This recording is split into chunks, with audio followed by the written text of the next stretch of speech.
छत्तीसगढ़ के जम्मो खबर, किसिम किसिम के मनोरंजक कार्यक्रम और लाइव डिजिटल टीवी देखे बर हमर मोबाइल ऐप न्यूज़ 36 लाइव ला गूगल प्ले स्टोर में जाके झट ले डाउनलोड कराओ। जय जोहार।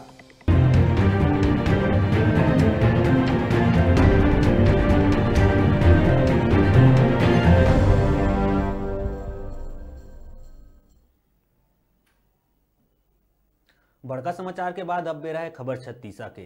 अंतागढ़ विधायक अनूप नाग धमतरी पहुंचिस। धमतरी ले हवय पुराना नाता।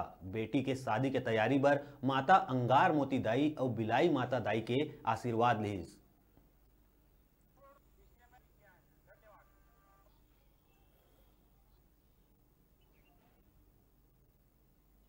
हम सब जानते हैं कि धमतरी एक धार्मिक स्थल है, देवी देवताओं का स्थल है और यहाँ की विंध्यवासिनी माँ की तो महिमा ही अपार है। मेरी बेटी की शादी होने जा रही है 20 तारीख को, उसी के संबंध में धमतरी में अभी मैं आया हूँ और माताओं का दर्शन प्राप्त कर रहा हूँ और आशीर्वाद ले रहा हूँ।